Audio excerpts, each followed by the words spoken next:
Hello guys, solo farming की और एक न्यू चैप्टर में आपका स्वागत है। वीडियो की शुरुआत वहीं से होती है जहाँ से पिछला पार्ट एंड हुआ था।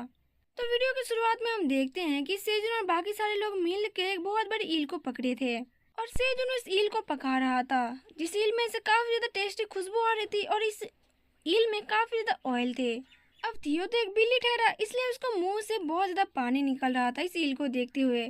फिर यहाँ पर स्ट्रॉ रैबिट आता है और सेजुन से कहता है कि सेजुन ने जैसे आलू को चॉप करने के लिए कहा था, उसने सेम इसी तरह से आलू को चॉप किया है।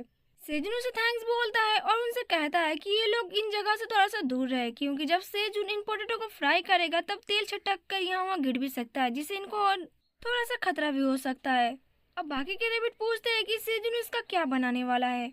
उनके पूछने पर सेजुन उन्हें बताता है कि सेजुन इस बार हनी पोटैटो से भी कुछ टेस्टी अलग सा चीज बनाएगा, जो कि काफी ज्यादा टेस्टी होगा। अब ये सुन के सारे लोगों के मुंह में पानी आ जाता है कि हनी से भी टेस्टी, क्या ऐसा टेस्ट भी एग्जिस्ट करता है। सेजुन से कहता है कि हाँ बिल्कुल, क्या तुम लोगों ने कैंडाइड स्वीट पोटैटो के बारे में सुना है कभी। जिसके बाद सीन शिफ्ट होता है, हमें देखने को मिलता है कि सेजुन उस पोटैटो को ईल ऑयल में पका रहा था। वैसे तो उसे पता था कि ये ईल ऑयल काफी ज्यादा काम आएगा, इसलिए उसने इस ईल के ऑयल को बचा के रखा था। पहले तो सेजुन उसे ईल के ऑयल में स्वीट पोटैटो का पकाता है, तब तक पकाता है जब तक वो ब्राउन कलर का नहीं हो जाता, जिसके बाद उसमें वो हनी ऐड करता है। कुछ देर ऐसे पकाने के बाद उसका टेस्ट अलग से हो जाता है और उसका कलर कुछ इस तरह से दिखता है, काफी ज्यादा टेस्टी। वही स्वीट पोटैटो की रेसिपी काफी ज्यादा अच्छा लग रहा था और इसमें काफी ज्यादा फायदेमंद न्यूट्रिएंट्स भी थे। सिस्टम की ओर से सेजुन को और बाकी लोगों को ये पता चलता है कि सेजुन जिस ईल के ऑयल में स्वीट पोटैटो को हनी डाल के बनाया था, उसका लेवल 1 हो चुका है और अब वो बाकी खानों में नंबर 1 पर रैंक करेगा। अब जब सेजुन ने सारा खाना पका लिया था तो इस खाने को देख के बाकी के लोगों के मुंह में पानी आ जाता है, क्योंकि ये देखने में भी काफी ज्यादा टेस्टी लग रहा था। अब इसलिए थियो सेजुन से कहता है कि जब तुमने स्वीट पोटैटो को इस तरह से पका लिया है तो तुम मेरे मछली को भी इस तरह से पका दो, ताकि वो भी ज्यादा टेस्टी लगे। सेजुन उसकी बात मानता है और हम देखते हैं कि वो इस ईल को लेकर ठीक वैसे ही जैसे उसने स्वीट पोटैटो को पकाया था हनी और ईल के ऑयल में, वैसे ही उसने थियो को मछली को भी पका लिया था। अब जब सेजुन इस फ्राइड पिराना को पकाता है तो काफी ज्यादा अच्छा लग रहा था और इसे देख के थियो के मुंह में पानी भी आ रहा था। वैसे तो सेजुन उसे कहता है कि ये फ्राइड पिराना की जो रेसिपी हो काफी ज्यादा अच्छा है, ये तो काफी ज्यादा स्टैंडर्ड हो गया, नहीं ये तो हाई स्टैंडर्ड का रेसिपी हो गया। और अब सेजुन को इस तरीके से खाना बनाने में काफी ज्यादा मजा आ रहा था, इसलिए वो कहता है कि अब वो इसी तरीके से खाना बनाएगा और सब खाने को सेम टू सेम ऐसे ही बनाएगा। जिसके बाद सीन शिफ्ट होता है, हम देखते हैं कि सेजुन ने सारा खाना बना लिया था और वो बाकियों को खाना खाने के लिए कहता है, क्योंकि सब खाना रेडी हो चुका है। हम देखते हैं कि स्वीट पोटैटो, फ्राइड ईल और फ्राइड किया हुआ पिराना सब यहाँ पर तैयार थे और बाकी लोग ये देख के काफी ज्यादा खुश लग रहे थे, क्योंकि ये खाना सच में काफी ज्यादा टेस्टी लग रहा था। जबकि हमें देखने को मिलता है कि जितने सारे ऑक्स होते वो सब ग्रीन अनियन को ही खा रहे थे, क्योंकि ये लोग घास के प्रजाति के जानवर है, इसलिए लोग घास ही खा सकते और काम करने के बाद इनको खाना बहुत ही अच्छा लग रहा था। जबकि हम देखते हैं कि सिल्वर वोल्फ और बाकी के सारे लोग फिश खा रहे थे, क्योंकि ये लोग मांसाहारी है। दूसरी ओर हम देखते हैं कि थियो और सेजुन काफी ज्यादा खाना खा चुके थे। थियो तो कहता है कि मैं अब हिल भी नहीं सकता, मेरा पेट इतना ज्यादा भर चुका है। इसलिए सेजुन कहता है कि चलो अब तुम्हारा जब खाना हो चुका है तो तुम अपने काम में लग जाओ। जिसके बाद हम देखते हैं कि थियो आता है और सिल्वर वुल्फ से कहता है कि अब टाइम आ चुका है कि हम लोग यहाँ से जाएंगे। इम्प्लॉय सिल्वर वुल्फ, चलो हम लोग साथ में चलते। जिसके बाद हम देखते हैं कि इस बात पर सिल्वर वुल्फ भी मान जाता है और थियो के साथ जाने के लिए बिल्कुल तैयार था। लेकिन तभी हमें देखने को मिलता है कि थियो देखता है कि सेजुन ने कुछ खाना अलग से बाहर निकाल कर रखा था। वैसे वो सेजुन से पूछता है कि सेजुन वो खाना किसके लिए निकाल कर रखा था। सेजुन से कहता है कि ये एलिन के लिए है, क्योंकि एलिन भी तो हमारे परिवार का एक हिस्सा है। वैसे अब सेजुन थियो को बताता है कि सुबह से सेजुन ने एलिन को काफी ज्यादा कॉल लगाया और उसे बार बार मैसेज करने की कोशिश कर रहा है, लेकिन चाहे वो जितनी बार भी उसे कॉल या मैसेज करे, एलिन उसका कॉल का बिल्कुल भी आंसर नहीं दे रही है। और अब जाके खाना भी धीरे धीरे ठंडा होते जा रहा है, पता नहीं वो क्या कर रही है।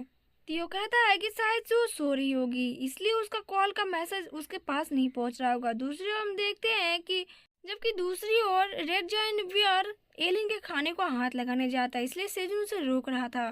सेजुन कहता है कि वो सब तो ठीक है, लेकिन मेरे मन के अंदर ऐसा क्यों महसूस हो रहा है कि कुछ अच्छा नहीं चल रहा उसके साथ, क्या कुछ गड़बड़ होने वाला है या फिर कुछ हो गया उसको। जबकि सीन शिफ्ट होता रहा हमें देखने को मिलता है कि एलिन काफी ज्यादा परेशान लग रही थी क्योंकि उसके मैसेज कंट्रोल रूम के पास नहीं पहुंच रही थी और उसकी पावर भी काम नहीं कर रही थी। इस बात से एलिन काफी ज्यादा परेशान लग रही थी क्योंकि उसकी ड्रैगन हार्ट भी धीरे धीरे हील हो चुका है लेकिन उसकी पावर यहाँ पर काम नहीं कर रही थी। यहाँ पर अब वो काफी ज्यादा परेशान लग रही थी और वो काफी ज्यादा रोने लगती है क्योंकि उसे कुछ भी समझ में नहीं आता कि वो अब करे तो करे क्या, क्योंकि मामला बद से बदतर होते जा रहा है धीरे धीरे।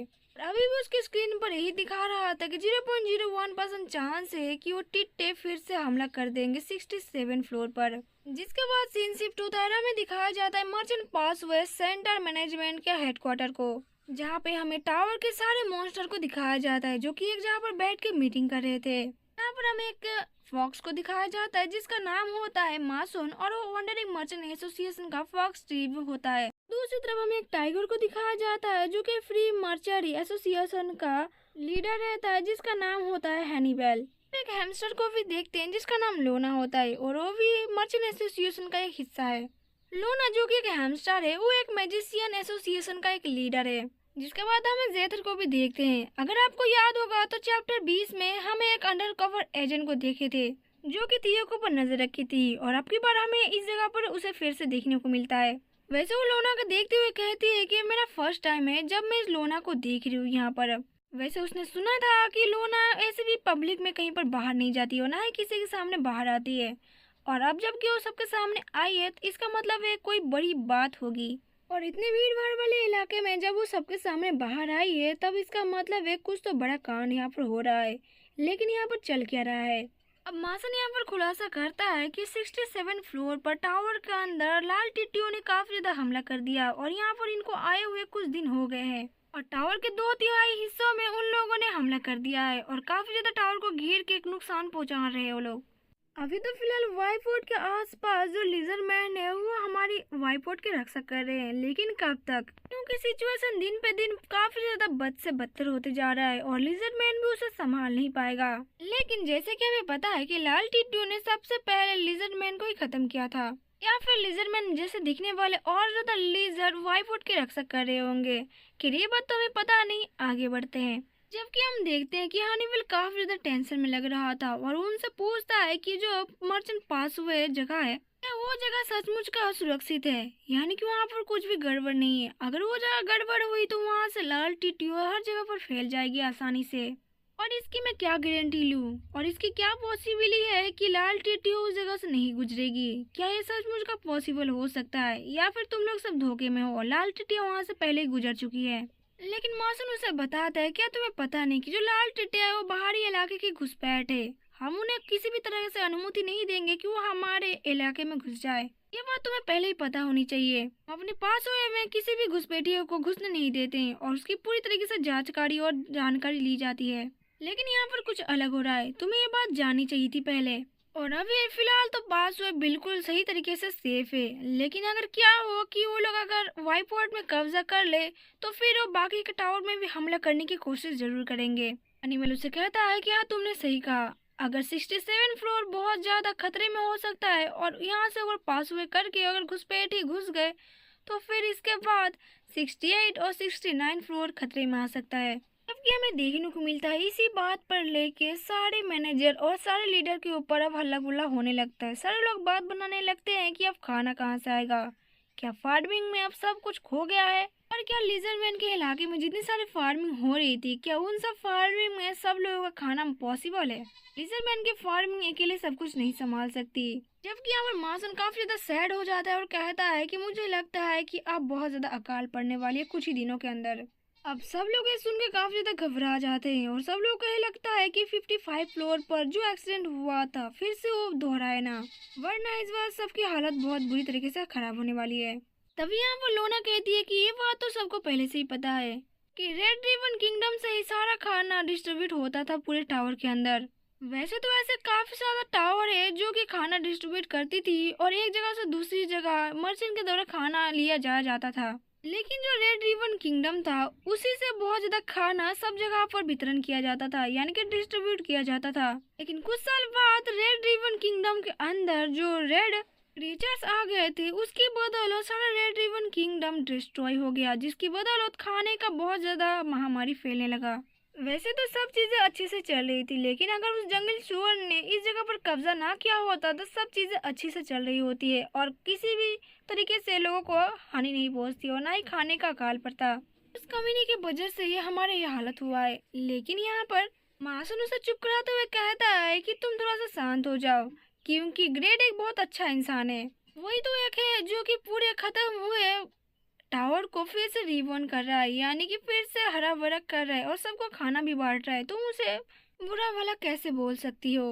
लेकिन लोना कहती है कि ये बहुत अच्छा इंसान, किस तरीके से वो तुम्हें अच्छा इंसान लग रहा है? जब वो रैबिट के सारे किंगडम को खत्म करने के बाद, उनको वहां से भगाने के बाद सारी चीजों पर अपना कब्जा कर लिया और खाने का डिस्ट्रीब्यूट एक्सपोर्ट नहीं कर रहा, तो और सब लोगों को भिखारी बना के खुद राजा बन गया, तुम उसे अच्छा इंसान बोल रहे हो? अब ये बात सुनकर जो हनीवेल होता है वो काफी ज्यादा गुस्सा हो जाता है लोना के ऊपर और उसे कहता है कि मैजिशियन एसोसिएशन के लीडर, तुम काफी ज्यादा हद से आगे बढ़ रही हो, इतना आगे बढ़ना तुम्हारे लिए ठीक नहीं होगा।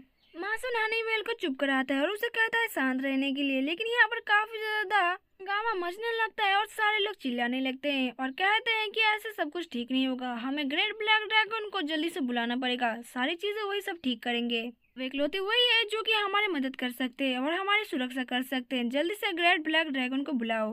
अब इन सब की बातें सुनकर लोना काफी ज्यादा परेशान हो जाती है, जिसका वह तो टेबल पर खड़ी हो जाती है और सबको बताती है 200 साल पहले और लगभग 1000 साल पहले की बात है, जब रेड लोटस हमारे यहाँ पर आक्रमण कर दिया था। हमारे टावर के अंदर उन लोगों ने प्रवेश कर लिया था किसी घुसपैठ की वजह से और फिर उन लोगों ने यहाँ पर काफी ज्यादा हंगामा मचाया था। तब ग्रेट ब्लैक ड्रैगन थे जो कि इन रेड लोटस से हमको बचाया था, तो रेड लोटस यहाँ से चले गए। जिसके बाद अब लास्ट टाइम की बात है जब रेड लोटस यहाँ पर हमला किया, टाइम है जब 50 फ्लोर पर हमला हुआ था उस टाइम की, और जब रेड लोटस ने यहाँ पर हमला किया था तब ग्रेट ब्लैक ड्रैगन को ये बात देर से पता चली और जब तक ग्रेट ब्लैक ड्रैगन इसका एक्शन लेते तब तक बहुत देर हो चुकी थी और राज्य के आधे से ज्यादा लोगों की सफाई होने के बाद ये स्थिति ठीक हुई थी। ना इसमें तुम लोगों की गलती है और ना ही ब्लैक ड्रैगन की। रेड लोटस की वजह से पूरे जगह पर भारी भरकम नुकसान हो गया था, जिसके बाद यहाँ पर खाने के लाले पड़ गए थे और खाने की कमी हो गई थी, सारे खाने के स्टोर खत्म हो गए थे और अब बस कुछ ही खाने बचे थे और इंसान भी यहाँ पर लगभग पूरी तरीके से आधे से ज्यादा खत्म हो चुके थे। वैसे तो अभी भी कुछ ऐसी जगह है जहाँ पर इन सब चीजों का मामला अभी भी ठीक नहीं हुआ, अभी भी खाने के लाले पड़े हैं और लोग अभी खाने के लिए भटक रहे हैं इधर उधर। लेकिन अगर अभी की बात की जाए तो बस कुछ ही दिन हुए हैं कि लाल टिड्डियों ने हमारे ऊपर हमला किया है और इसकी कोई गारंटी नहीं है कि ब्लैक ड्रैगन इस बार भी बहुत जल्दी आने वाले हैं।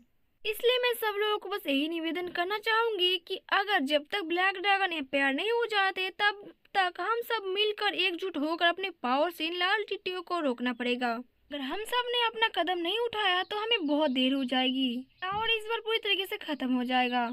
अगर मेरी बात मानो तो अंडर एसोसिएशन के लोना की तरफ से तुम लोगों का वादा है, मैजिशियन टीम के लीडर होने के नाते 7 मैजिशियन को टावर एसोसिएशन की ओर से हमें भेजा जाएगा जो कि 200 से ज़्यादा मैजिक वॉरियर होंगे और 7 मैजिशियन ऐसे होंगे जो कि काफ़ी ज़्यादा पावरफुल होंगे। टावर के लीडर क्या ख्याल है, हम सब क्या करने वाले हैं आगे, क्या तुम सब रेडी हो? जिसके बाद सीन शिफ्ट होता रहा, हम देखते हैं थियो को जो कि सिल्वर वुल्फ के साथ उसके विलेज आया था।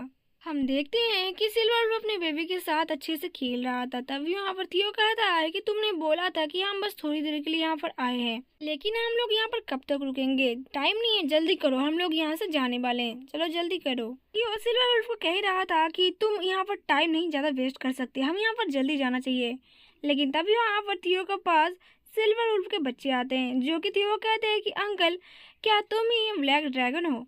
लेकिन थियो उसे बताता है कि नहीं, वो ब्लैक ड्रैगन नहीं है बल्कि वो ब्लैक ड्रैगन के अंडर काम करने वाला सबसे वफादार उनका साथी है जो कि जिसका नाम थियो है। अब ये बात जान के कि थियो ब्लैक ड्रैगन का वफादार है, वो बहुत ज्यादा खुश हो जाते हैं और थियो को जय जयकार लगाने लगते हैं। ये सुनकर थियो भी काफी ज्यादा चने के झाड़ पर चढ़ जाता है और उनसे पूछता है क्या तुम लोगों ने क्या क्या क्या, एक बार फिर से कह सकते हो? ये सुन के वो बेबी भी काफी ज्यादा खुश होते हैं और थियो को ब्लैक ड्रैगन का वफादार बोल के जोर जोर से चिल्लाने लगते हैं। इसलिए थियो काफी ज्यादा खुश हो जाता है और खुशी के मारे वो इतना ज्यादा अच्छा फील करता है, इसलिए वो उन बेबी वुल्फ से कहता है तुम लोगों को रिवॉर्ड के लिए मैं तुम लोगों को अच्छा खाना दूंगा। जिसके बाद वो उनको फीस देते हैं अच्छा अच्छा और वो अपने बंडल के अंदर से काफी ज्यादा फिश निकाल के उनको बाहर देने लगता है, लेकिन जैसे वो बंडल के अंदर हाथ लगाता है उसे पता चलता है कि साइन स्वीट पोटैटो थियो के पास आ चुका है, जिसे देखकर काफी ज्यादा घबरा जाता है क्योंकि उसे लगता है कि ये इसके पास अभी होना नहीं चाहिए।